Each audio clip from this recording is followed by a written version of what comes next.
완주군이 고산면의 하수 처리장을 옮긴다는 계획과 달리 마을과 가까운 원래 위치에 짓겠다고 하자 주민들이 거세게 반발하고 있습니다.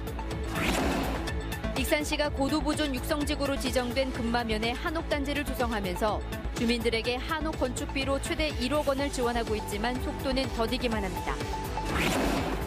연일 이어지는 폭염에 서해안 양식장에서 물고기가 집단으로 폐사하면서 어민들은 비상이 걸렸습니다. 전라북도가 제3회 금융도시 조성을 위해 혁신도시에 금융센터를 지을 예정인 가운데 건립비 조달 방안을 놓고 고민에 빠졌습니다.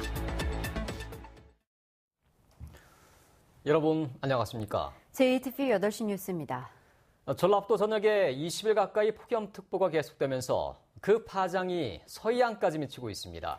서해안 양식장 곳곳에서 물고기 집단 폐사가 발생해 어민들은 비상이 걸렸습니다. 나금동 기자가 현장에 다녀왔습니다.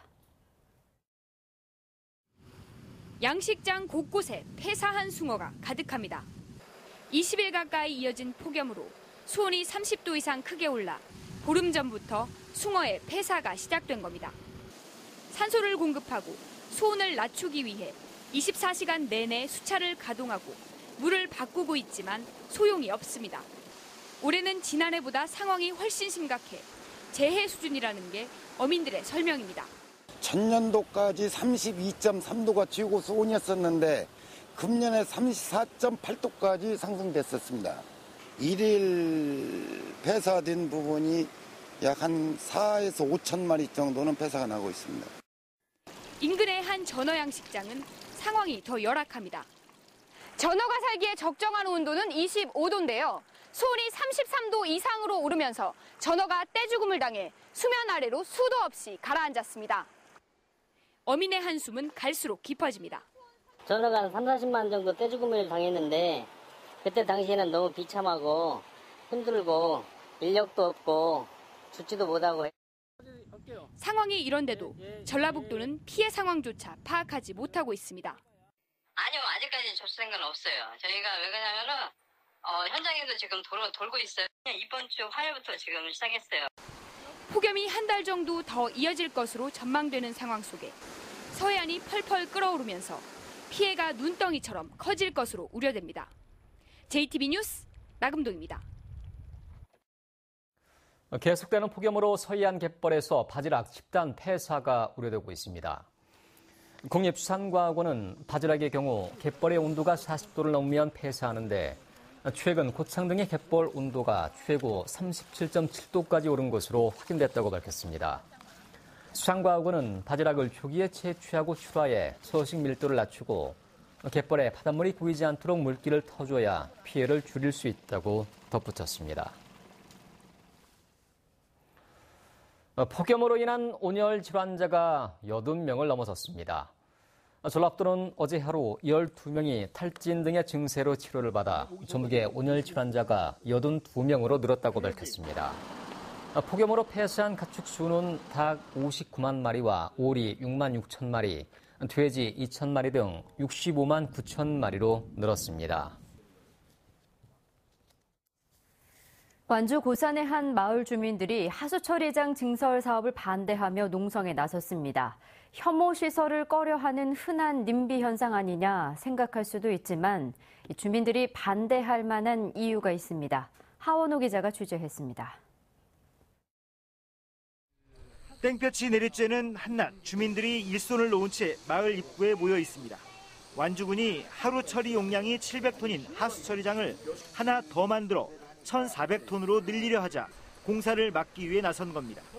지금도 냄새가 나는데 또 짓는다고 보면은 사람이 살들 못하지 못 살지요. 어떻게 살겠어요? 주민들이 반발하는 이유는 이뿐만이 아닙니다. 새로 들어설 하수처리장은 마을과 불과 50m밖에 떨어져 있지 않습니다.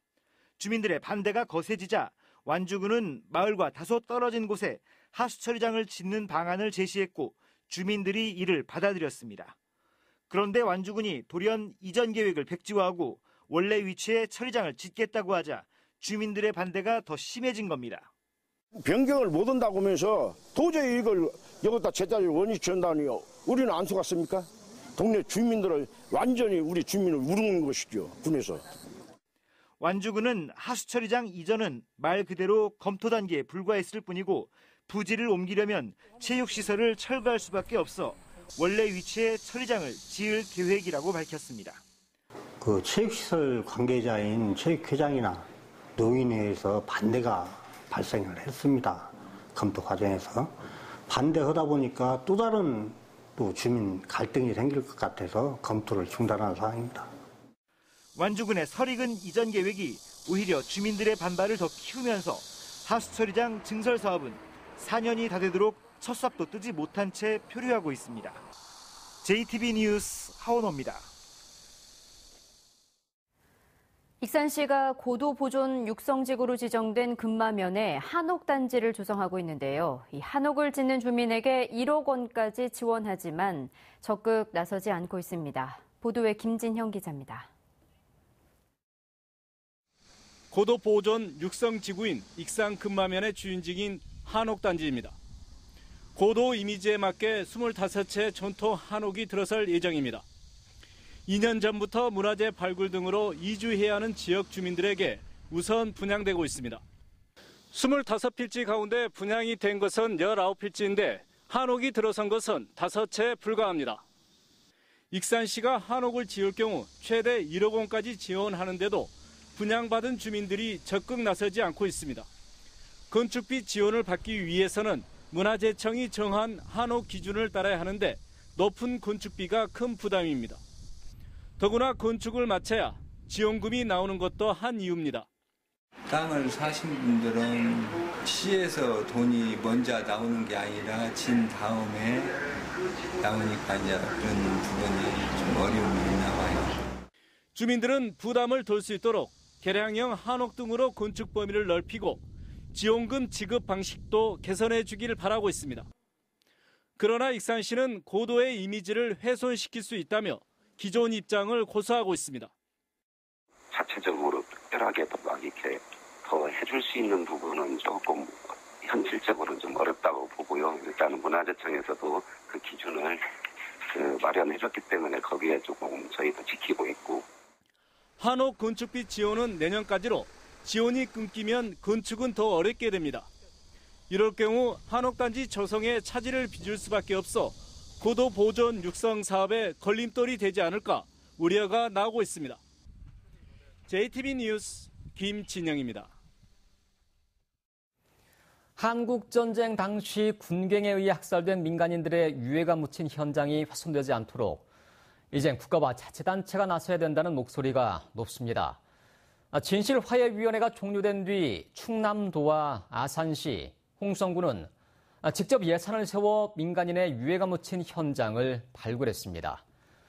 주혜인 기자가 그 현장을 다녀왔습니다. 충남 아산의 한 야산. 한국전쟁 당시 경찰과 우익단체 등에게 집단 학살당한 민간인들의 유해가 발굴된 곳입니다. 아산시는 유해 발굴 공동조사단과 함께 올해 2월부터 석 달 동안 발굴 작업을 거쳐 희생자들의 유해 208구를 수습했습니다. 아산시가 1억 4천만 원의 예산을 투입해 가능했습니다. 네, 여기 같은 경우는 아예 그런 지자체에서 예산을 세워서 예비 발굴부터 본 발굴까지 다 이렇게 좀 어떻게 보면 조례를 100% 활용하고 또 단체장의 의지가 또 있어서 잘 됐던 것 같아요. 충청남도는 2013년 추경 예산에 3천만 원을 배정해 충남 공주시에서 보도연맹 사건으로 희생된 민간인 유해 80구를 수습했습니다. 2010년 진실화해위원회가 종료되면서 사실상 조사 발굴은 모두 중단됐는데요. 그 뒤 지자체가 주도적으로 발굴에 나선 사례는 전국에서 충청남도가 유일합니다. 충남 홍성군도 2016년 민간인 유해 발굴에 나선 시민단체에게 2천만 원을 지원했습니다. 지방자치단체에서도 유족들의 아픔을 치유할 수 있는 필요성이 있다. 그렇게 판단을 하셨어요. 그러다 보니까 그럼 우리가 할 수 있으면 한번 해보자. 그런 결정을 했기 때문에 단체장께서 거기에 대한 이제 적극적인 관심을 갖다 보니까 저희가 발굴을 하게 된 거거든요. 충청남도의 사례는 민간인 유해 매장지에 대한 조사 발굴 작업이 법과 제도의 문제이기 전에 의지와 관심의 문제라는 것을 보여줍니다. 억울하게 숨진 민간인 희생자들의 넋을 달래고 잘못된 역사를 바로 세우기 위해서는 정부는 물론 전북 자치단체들의 적극적인 자세가 요구되고 있습니다. JTB 뉴스 주혜인입니다. 전라북도가 제3회 금융도시 조성을 위해서 핵심 시설로 혁신도시의 금융센터를 지을 예정이죠. 전라북도가 건립비 조달 방안을 두고 고민하고 있습니다. 권대성 기자가 보도합니다. 지난해 3월 국민연금 기금운용본부가 전주로 옮겨왔습니다. 일부 야당과 언론의 문제 제기에도 정부는 이전 효과를 확신하고 있습니다. 본연의 역할은 물론 서울과 부산에 이어 금융산업을 키워 균형 발전에 기여할 거라는 겁니다. 새로운 국제금융의 중심지로서 그리고 한국의 금융을 견인하는 그런 곳으로서 탈바꿈할 수 있는 충분한 잠재력이 있다고 봅니다. 전라북도는 금융산업 육성의 기반 시설로 기금본부가 있는 혁신도시에 금융센터를 2022년까지 짓기로 했습니다. 지하 2층, 지상 11층 규모로 국내외 자산운용사와 은행 등 70여 금융기관, 연기금 전문대학원 등을 입주시킨다는 구상입니다. 건립비가 2,300억 원가량인데 기대와 달리 정부가 국가예산 지원에 난색을 표하면서 전라북도가 고민에 빠졌습니다. 직접 투자는 사업 추진은 빠른데 재정 부담이 있고 민자 유치는 재정 부담은 없지만 사업 속도가 늦어질 수 있습니다. 직접 투자하는 방식, 그다음에 민간 자본, 공동 개발 방식 여러 가지 방안에 최적의 대안을 찾아서 금융센터 건립을 속도감 있게 추진해 나갈 계획입니다.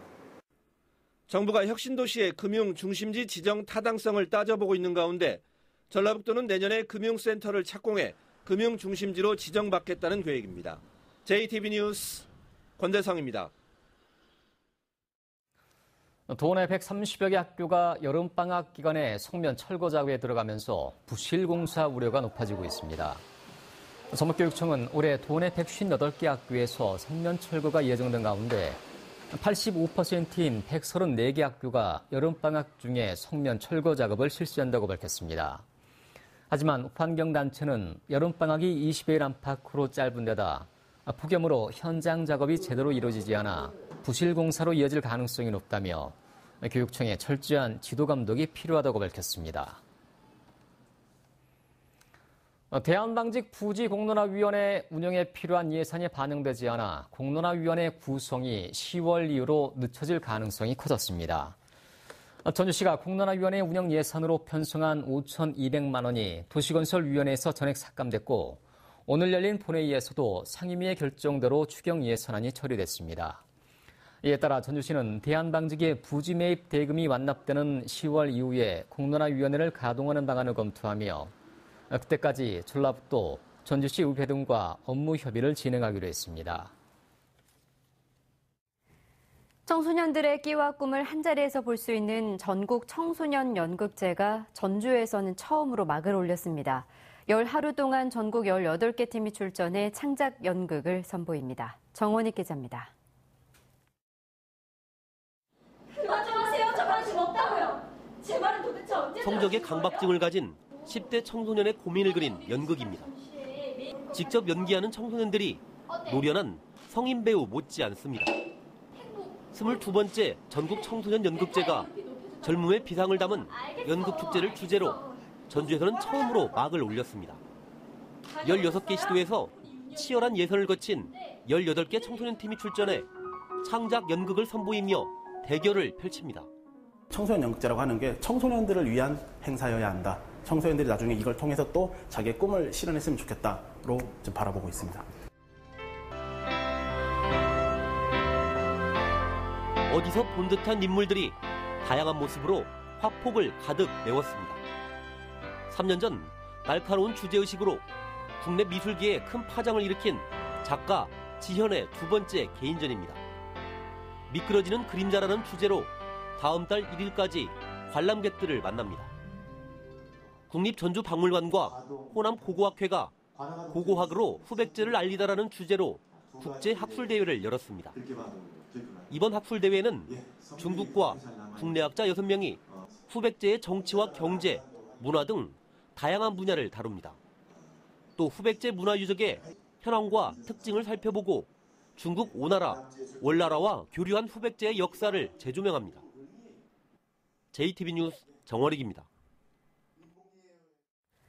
휴가철을 맞아 야영장의 오수 처리 실태에 대해 특별 점검이 이뤄집니다. 전라북도는 자체 점검반을 편성해 오는 9월 10일까지 전북 120여 개 야영장의 오수 처리 시설 관리 실태를 점검하기로 했습니다. 전라북도는 지난해 오수를 무단 배출한 4개 야영장을 적발해 과태료를 부과하고 개선 명령을 내렸습니다. 군산경찰서는 사문서 위조 혐의로 오늘 오전 군산시 의회 김모 의원의 사무실과 자택을 압수수색했습니다.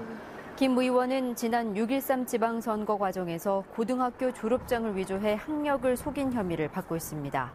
경찰은 압수수색을 통해 확보한 김 의원의 휴대폰과 하드디스크를 분석하고 있습니다. 정읍의 한 금은방에서 수천만 원어치 귀금속을 훔쳐 달아난 일당이 경찰 추적 이틀 만에 붙잡혔습니다. 22살 한모 씨 등 일당 3명은 지난 25일 새벽 3시 20분쯤 정읍시 수성동의 한 금은방 출입문을 망치로 부수고 진입해 진열장에 있던 반지와 시계 등 금부치 2천만 원어치를 훔쳐 달아난 혐의를 받고 있습니다. 이들은 범행 직후 정읍 내장산의 한 저수지물에 귀금속을 숨겨놓은 것으로 드러났습니다. 광주고법 전주재판부 제1형사부는 이혼 소송 중인 아내를 성폭행한 혐의로 기소된 56살 A씨에게 징역 4년을 선고한 원심을 깨고 징역 2년 6개월을 선고했습니다. A씨는 지난해 8월 별거 중인 아내의 집에 들어가 이혼 소송을 중단하라며 흉기로 위협하고 성폭행한 혐의로 기소됐습니다. 재판부는 피고인이 피해자와 합의하고 피해자도 처벌을 원치 않는 점 등을 고려해 감형했다고 밝혔습니다. 중복인 오늘 전북 전 지역에서 폭염경보가 이어지고 있습니다. 대부분 지역이 낮 동안 36도 안팎까지 오른 가운데 순창이 38.1도, 남원은 37.5도를 기록해 기상 관측 이래 가장 높은 기온을 보였습니다.